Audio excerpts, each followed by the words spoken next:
কেন্দ্রে মোদী সরকার তৃতীয়বার ক্ষমতায় আসার পর অষ্টম বাজেট পেশ হলো।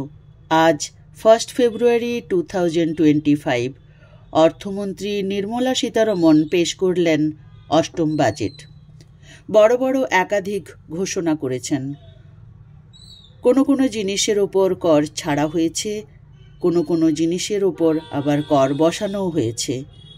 বাজেটে কোনো কোনো জিনিস সস্তা হয়েছে, কোনো কোনো জিনিস আবার দাম বেড়ে চলতে পারে বলে ঘোষণা করা হয়েছে। নমস্কার, আমি মঞ্জুশ্রী। আমার চ্যানেল ছন্দমাধুরীতে সবাইকে স্বাগত। আজ আমার এই ভিডিওতে বাজেটের সম্পূর্ণ বিবরণ পাবেন। আসুন তাহলে জেনে নিই কোন কোন জিনিসের দাম সস্তা হয়েছে, কোন জিনিসের দাম বেড়েছে। দেশের তৈরি জামাকাপড় আর দৈনন্দিন ব্যবহারের জিনিসপত্রের দাম কমবে বলে আশা করা যায়। মোবাইলের দাম কমবে আশা করা যায়।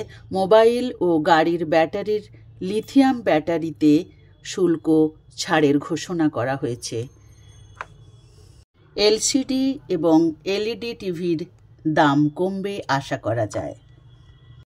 লেদারের তৈরি জিনিস যেমন জুতো, বেল্ট, ব্যাগের দাম কমবে। বৈদ্যুতিক গাড়ির দাম কমবে। Frozen food, frozen fish, sea ফুডেরও দাম কমবে বলে ঘোষণা করা হয়েছে।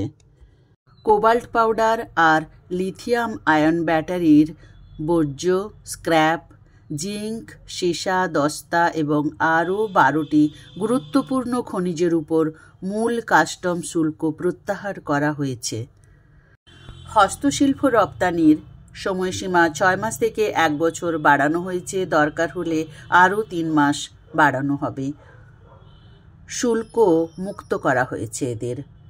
আরও নতুন 9টি পণ্যের উপর শুল্ক মুক্ত করা হয়েছে। 12 লাখ পর্যন্ত টাকা সম্পূর্ণ করমুক্ত। খুশির খবর। আরেকটি খুশির খবর, বিমান যাত্রা সস্তা হয়েছে। খুব সংক্ষেপে কিছু বাজেটের বিবরণ দিলাম। কেমন লাগলো অবশ্যই জানাবেন। আসি তাহলে।